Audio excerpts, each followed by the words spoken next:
Y tras la pobreza, el tarifazo. Imagínate cómo te sentís, Nicolás Gandini. Bienvenido, Gabriel Morini. Sí, además... Acá sí hay energía, Víctor Hugo. Mucha. La mejor. Qué bien dicho, qué buena presentación. Excelente. ¿Por dónde empezamos? A ver, ¿por dónde empezamos? Sí, a ver, el que busca energía es Juan José Aranguren, ministro de Energía, justamente. ¿Qué es lo que hizo hoy? A ver, hay una crisis política por tarifas. Esto no es ninguna novedad, lo sabe todo el mundo. El gobierno está hace 3 meses tratando de aprobar un aumento de las tarifas de gas y electricidad. No está pudiendo lograrlo, la justicia se lo ha frenado y espera, casi suplicando que la Corte le avale el aumento de tarifas. ¿Qué hizo hoy el ministro de Energía? Primero, esta semana se reunió o logró el gobierno que varios gobernadores salgan a respaldar la necesidad de aumentar las tarifas. Y hoy Aranguren se reunió con los ex secretarios de Energía. ¿Te acordás, Víctor Hugo, ese grupo de ex secretarios, que algunos radicales, otros que hoy están cerca de Sergio Massa y demás, que salieron a hablar sobre la necesidad de una política pública energética? Un grupo de inútiles muy importantes hasta ahora en cuanto, es decir, yo soy un poco más drástico todavía.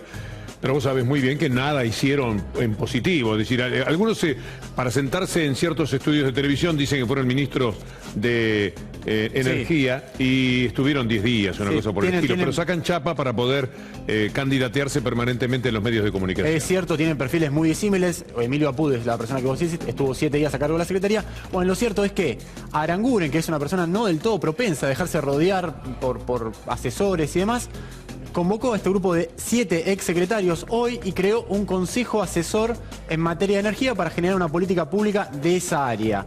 A ver, esto no tiene que ver básicamente con la política pública, tiene que ver con la política real, con la realpolitik de la necesidad del gobierno de fortalecer su posición, que está debilitada. Concretamente la de Juan José Aranguren está debilitada por tener que pagar todo el costo político de él, aun cuando no haya sido él quien tomó todas las decisiones, porque esto viene de muy arriba del presidente Mauricio Macri y de la jefatura de gabinete. Pero ese es el dato del día. Y el segundo dato del día, que para mí es bastante polémico, lo hablábamos ayer, es, ¿te acordás, Víctor Hugo, que el lunes Aranguren había dicho, vamos a convocar una audiencia pública porque es necesario, o una audiencia informativa, dijo él, para darle a conocer a la sociedad por qué aumentamos tanto el precio del gas y la electricidad? ¿Y qué pasó con esa audiencia? Bueno, hubo un retroceso, no salió la resolución. Yo decía ayer bastante preocupado porque digo, ¿cómo puede ser que se tarde 4 días en hacer una resolución? Hoy lo que dijo el ministro es que no hay decisión tomada al respecto. ¿Y vos sabés por qué no salió? No salió concretamente porque el gobierno está esperando, lo hablábamos recién con Gaby fuera de área, fuera de aire, que la Corte respalde el aumento de tarifa la semana que viene. Entonces dijeron, ¿para qué vamos a salir a anunciar una audiencia pública si por ahí después la Corte nos respalda? Es, la verdad, un nivel de especulación que yo te decía ayer. Es lógico cuando un conflicto comienza. Ahora, cuando ya estás lanzado y tenés que ser muy estratégico, a uno le sorprende un poco este nivel de improvisación y marchas y contramarchas de gobierno. Lo que viene es una especulación bastante dolorosa, por cierto, que es lo que explicaría por qué el gobierno ha dado marcha atrás en este anuncio de audiencia que se había realizado. Y de esto hay algo que Gabriel Morini va a decirnos. Así es, porque el dato central de lo que ocurrió hoy es que el 22 de agosto va a jurar Carlos Rosenkrantz en la Corte. ¿Esto qué significa? Que el tarifazo va a ser tratado con una Corte de 5 integrantes. Es decir, la semana que viene, que es 18 la fecha de acuerdo, porque con los feriados el martes no se reúnen como es habitual, sino que se van a reunir el jueves. Ese es el último día que tiene la procuradora Alejandra Gils Carbó para presentar su dictamen, ya sea que avale o no el tarifazo. Pero vamos a hacer los números, agarren un almanaque, porque el dato central de la jura de Rosenkrantz, que es un lunes, va a participar del acuerdo el día martes, 23 de agosto, un día en el que puede haber un fallo con la intervención del 5º hombre de la Corte Suprema de Justicia. Algunos especulaban con que la situación de paridad de 2 a 2 había trabado varios aspectos del fallo que se está trabajando, incluso lo están trabajando durante este fin de semana largo también. Me animo a decir que son Rosati y Hayton los que están en contra de darle la razón al gobierno y Lorenzetti y Maqueda los que están a favor de darle la razón al gobierno. Algunos dicen que esas son las especulaciones y es el poroteo, pero hay diversos aspectos del propio fallo, incluyendo retroactividad en el cobro de las tarifas, donde también hay desacuerdos entre ellos con una distinta integración. De todas maneras, redondo para el gobierno no va a salir el fallo, aún con el primer paso ya definitivamente indecente que se daría en la historia de la Corte, con que Rosenkrantz entre justamente para dirimir esto en todo lo posible a favor del gobierno, que es lo que quiere el grupo dominante, que puso a Rosenkrantz con la complicidad dolorosa y vergonzosa de gobernadores y senadores, etcétera, que lo avalaron. Sería la primera actividad que él haga para poner la firma de Mañeto en un tema de gobierno de Macri, es decir, neoliberalismo amparado totalmente por medios de comunicación. Esta es una especulación muy fuerte que se viene haciendo, y si no es así, retiraremos lo que se dice. Una consulta para los chicos de la energía. Supongamos que en el peor de los escenarios terminan fallando en contra del pueblo, que de todas formas se va a terminar manifestando mucho tiempo porque el tarifazo fue un golpe muy duro. ¿No va a haber ningún tipo de híbrido en lo que propuso primero el gobierno nacional y lo que la gente por lo menos está reclamando de algo un poco más gradual? ¿No existe un mix? Yo creo, a ver, lo hablábamos ayer, yo veo el escenario donde la Corte diga, cóbrese todo lo retroactivo, por ejemplo en el gas, que no se factura hace 2 meses y medio, que la Corte diga, cóbrese todo lo retroactivo, incluso con el tope del 400%, yo lo veo muy complejo, digamos, o sea, y esto lo aclaro, no es información, sino que es lectura. No veo a la Corte diciéndole, mándenle facturas de 5.000, 6.000, 10.000 pesos a usuarios residenciales, hogares de clase media, porque realmente quedar como el padre de esa medida sería complicado. A ver, lo que la Corte me parece que, y esto el gobierno también está jugando fino acá, es claramente va a marcar la necesidad de una audiencia pública, y lo que el gobierno por eso no se apuró es para no quedar en offside, convocando a una audiencia informativa o con determinadas características, y que después de acá a 10 días la Corte salga a decirle, no, mira, lo que vos estás haciendo está mal, es necesario hacer otra cosa. Hay un dato que es precisamente un punto de bisagra, que es el día de hoy, porque la Corte le venía dando cierto oxígeno al gobierno para una salida política. Querían que llame audiencia pública como correspondía y eventualmente que el caso quedara abstracto cuando lo tuviera que definir. Hoy por hoy ya hay fecha para un fallo. Si no es el 23, lo cual sería verdaderamente escandaloso, con un día de estudio solamente de uno de los jueces de la Corte que intervenga, es el 30, la semana siguiente. Más allá de eso, no están viendo que se estire este fallo, y la cuestión me parece que avanza en ese sentido. Sí, a ver, después a lo práctico. A vos que estás en tu casa y te interesa, bueno, ¿cuándo voy a recibir la factura de gas? Lo decíamos recién, hace 2 meses y medio no se factura el gas, y realmente es necesario, porque si no después va a llegar toda la factura junta y eso es realmente complicado. El Ministerio de Energía se había enojado cuando algunos periodistas publicaron que iban a pasar 2 meses, casi 3 meses sin facturación. Bueno, efectivamente es lo que está pasando, justamente por la indefinición judicial que existe sobre esto, que no hace más que preocupar a aquel que tiene un mango en el bolsillo. Bueno, ¿qué haces? En materia de electricidad, están empezando a llegar intimaciones por parte de Edenor y Edesur en Capital Federal. Si vos vivís en Capital Federal, Edenor y Edesur te están mandando la intimación para que lo pagues, y el argumento es que si bien el aumento tarifario eléctrico está suspendido a nivel nacional, lo que dicen las empresas es que aún no fueron debidamente notificados por Camesa, que es la empresa mayorista que maneja la energía. Son vericuetos, quedan muy lejos de la gente este tipo de argumentos. Es necesario que alguien aclare, sea el Ministerio, sea la Corte, alguien tiene que echar luz sobre este tema porque está complicado. Se incorpora a esta mesa, y me da muchísimo gusto, Claudio Lozano. ¿Cómo anda, Claudio? ¿Qué tal, Víctor? ¿Cómo estás? ¿Cómo la va llevando? Y como se puede. Soy uno de los intimados. De todo lo que escuchó, ¿qué le gustaría decir como punto de partida?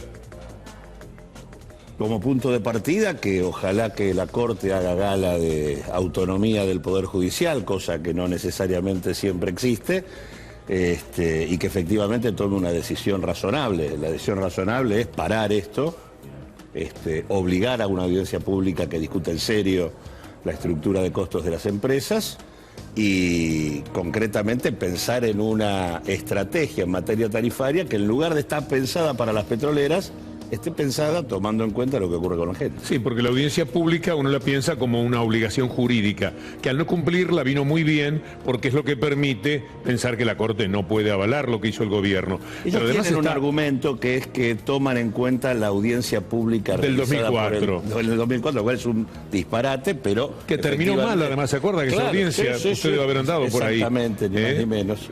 Poco menos que a los golpes terminó. Pero de lo que también se habla es de la obligación de un gradualismo que tendría que ser cuidado por la Corte. Sí, yo creo que, por eso digo, me parece que hay que dar sería bueno que la Corte abriera la posibilidad de un debate más de fondo.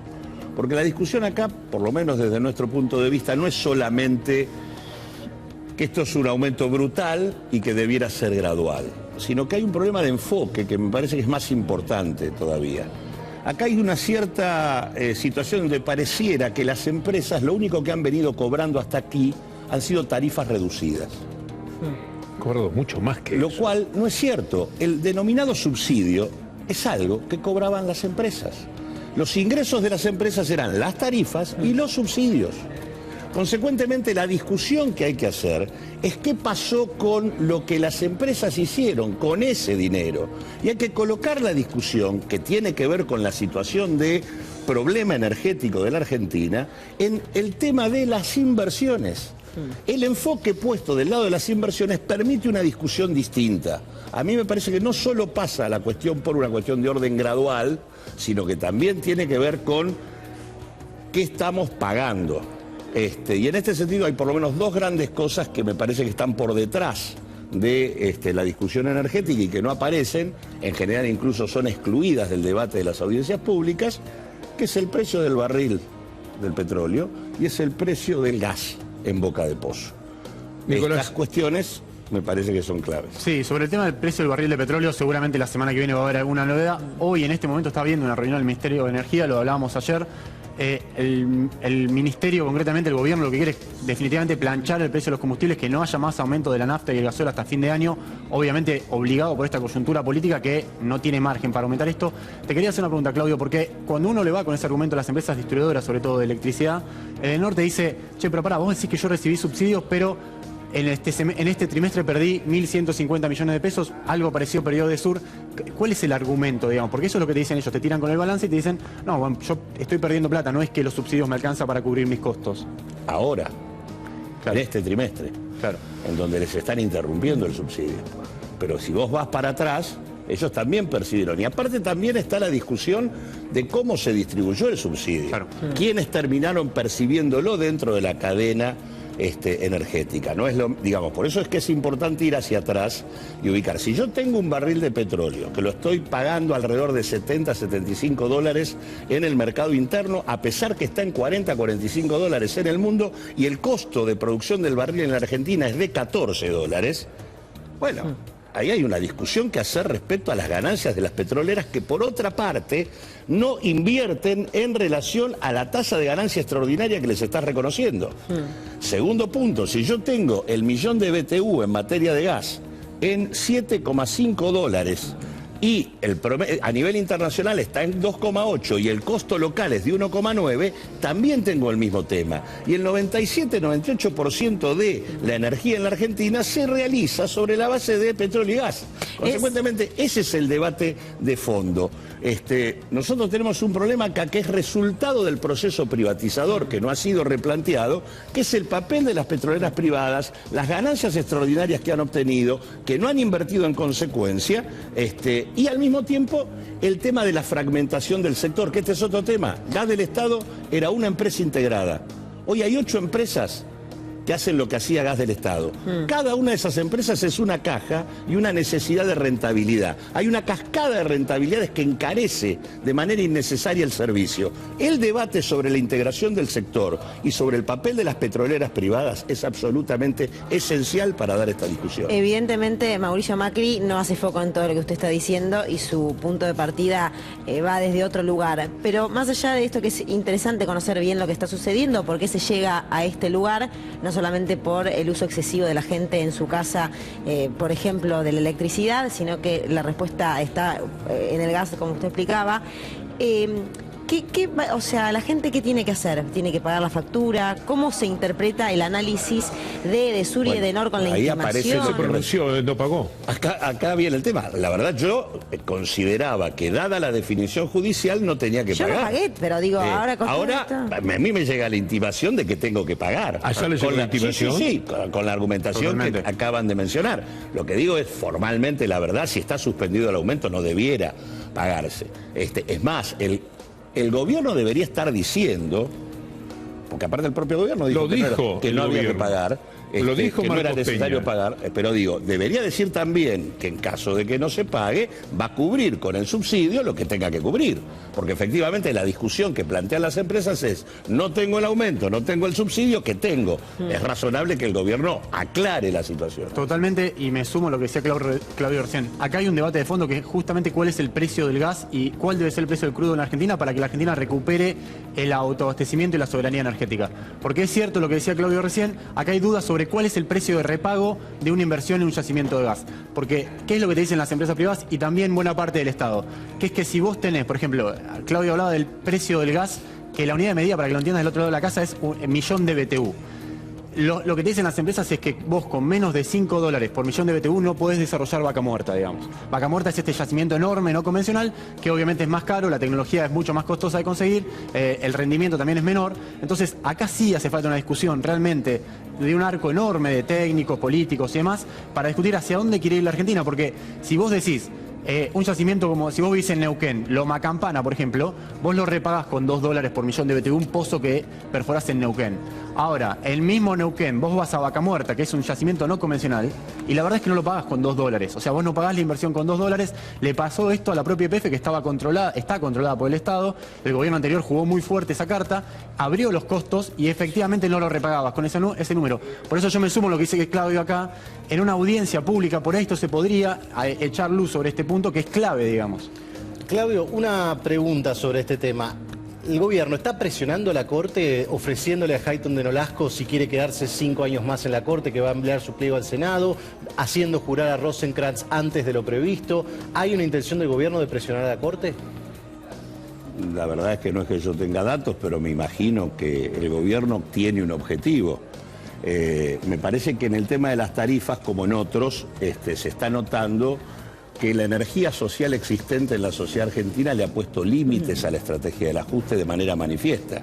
Ha ocurrido en casi todo. El gobierno no ha podido reducir el déficit fiscal, va a terminar prácticamente con un déficit similar al del gobierno anterior. Dijo que quería paritarias del 26%, las paritarias superaron, no alcanzan para compensar, pero superaron con claridad lo que el gobierno quería. El gobierno quiso un tarifazo de determinada naturaleza y tuvo que ir marcha atrás y encima terminó paralizado en la Corte. Está claro que el gobierno tiene problemas, creo que el gobierno lo quiere solucionar y creo que va a agotar todas las herramientas, entre ellas las que vos mencionás, para lograr el objetivo, ¿no? Por eso me parece importante lo que decían antes, la gente debería seguir insistiendo en la decisión de no pagar y de cuestionar esto, porque la verdad que es una barbaridad. Es muy interesante la demonización que se hizo en la Argentina de la palabra subsidio. Vamos a ver lo que una familia gastaba, o mejor dicho, ahorraba por los subsidios en cuanto a las tarifas de agua, de gas y de energía eléctrica. 1.815 por mes ahorraba una familia tipo en el consumo de agua, luz y energía eléctrica. Desde 18.800 pesos hasta 41.000 ahorraba por año una familia tipo que se trasladaba a diario en transporte público desde el conurbano bonaerense hasta la capital. Entre 40 y 60.000 pesos ahorraba por año una familia tipo en el pago de los servicios y transportes. Lo que ahorraba esa familia era subsidio. Lo que hacía con el dinero que no gastaba en la luz, el agua, la energía eléctrica, era convertirlo en consumo, era gastar. Gastaba ese dinero y generaba trabajo. Había posibilidades de llegar hasta el 6% de desempleo en la Argentina, lo cual era una cifra impensable muchos años atrás. Este es un circuito que se ha roto brutalmente ahora y por eso la gente está tan sorprendida.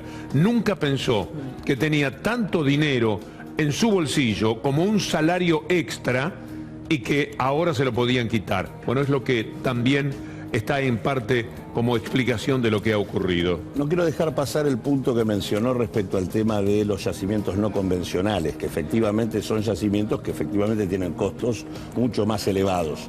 Pero digo, esta es una discusión. En realidad si efectivamente los valores que tienen tanto el precio del barril de petróleo como el precio del gas están para sostener ese tipo de estrategia.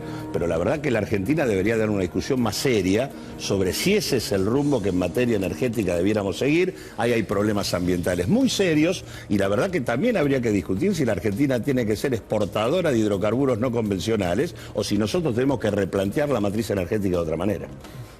Menudo lío. Menudo lío. Gracias, Claudio. Un placer.